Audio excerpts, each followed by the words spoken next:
Hey, numerologist community, and welcome to another episode of the Full and New Moon series with me and the wonderful Kelly Fox. Hey, Kelly. Hi, Rose. Now, today we are going to be talking about the new moon in Virgo, which is on the 6th of September. So what does this one have in store for us? This is a great time for healing and self-nurturing. Ourselves first and then everyone else around us second. And I'm saying that on purpose, first and second, because really the energy of Virgo is so much about taking care of everyone else that we forget about ourselves. So, a new moon in Virgo is a wonderful time for starting a new health or diet regime. It's all about our fitness. It's all about taking care of ourselves, not just physically, but like mentally, emotionally, spiritually, etc. And so it's really, if we're looking to start a new diet or, get into some form of exercise, this is the best time of the year to do it with the new moon in Virgo, because, new moons are about new beginnings. The new moon is the start of a new cycle. It's when the sun and moon come together, and it's the start of, it's like we're planting the seed under the soil, and then we can't expect instant results, but then as time goes on, we can see the reward of our hard work. So with new moon in Virgo, it's about well-being. It's also about getting organized. It's about being efficient and effective. It's about precision. It's about detail. It really is important at this time with the new moon in Virgo that we take care of the small stuff. It's like, it's the grease that keeps the wheels turning. That's Virgo. And it's like, I always sort of joke and say tongue in cheek, imagine how messy and slobby the world would be without Virgo. So it's like we can apply that to, to any area of our life. I'm looking at my desk now and I'm thinking, okay, it needs tidying up and it needs organization. It's the small things. And it's sort of like, oh, ho-hum, it's my desk, who cares, whatever. But really, it's the small stuff that really are going to be supporting us at this time. Now, the other thing with this new moon in Virgo, it's forming a conjunction to Mars. So there's a lot of action around getting stuff done.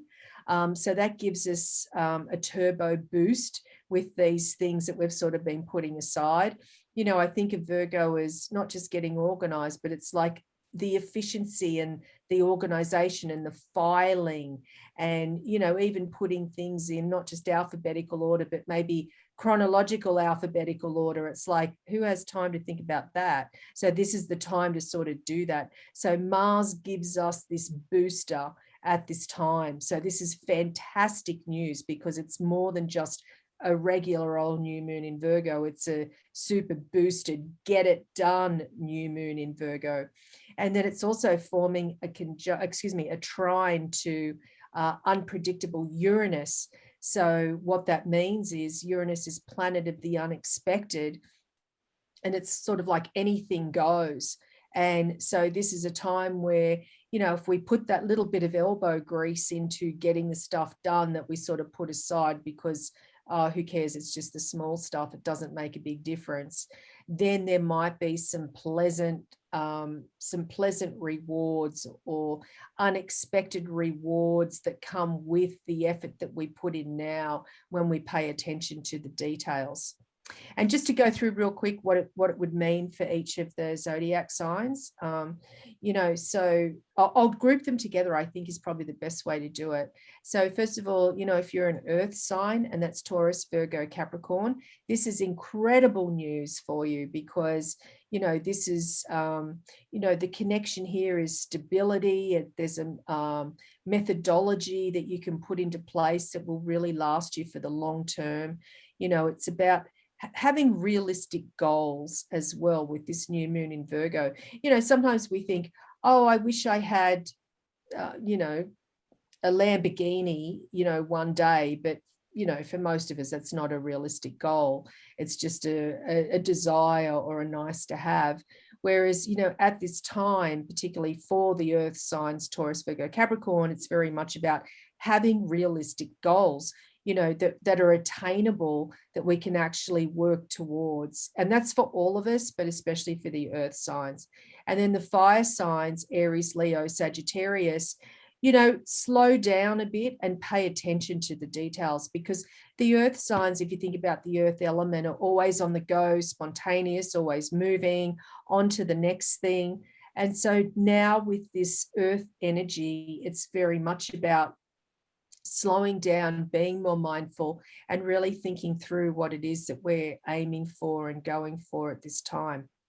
And then we've got the air signs. And so with this grounded energy, it's like it brings reality to a head in some ways. Instead of being in theory, now we can put those, those theories into practice rather than just sort of have them swirling around. And then finally, the water signs, earth energy and water signs go really well together. And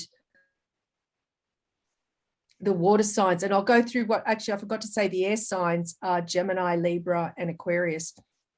And so with the water signs being Scorpio, Cancer, Scorpio, and Pisces, they're the intuitives or the psychics of the zodiac, the water signs.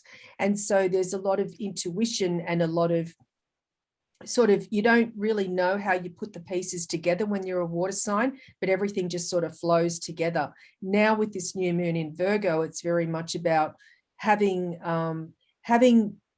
knowing what those steps are so you can replicate them again when they're successful. So it's basically being able to have a methodology and have a practicality where you can sort of, take those steps and go forward and really make things come about, rather than just sort of being the magical unicorns that you are, water sign.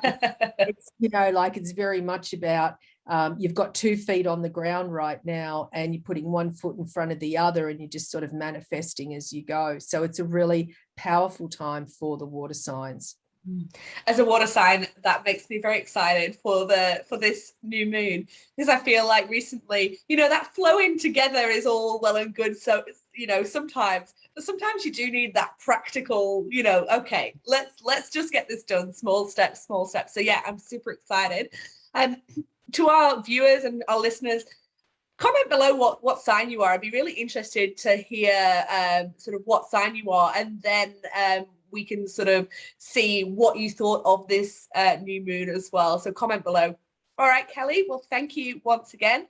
And next time we're going to be discussing the full moon in Pisces, which is on the 20th of September. So that'll be a good one too. I always love a Pisces moon. They're just so dreamy. So until then, I'll see you then. Thanks, Rose. Bye. Bye.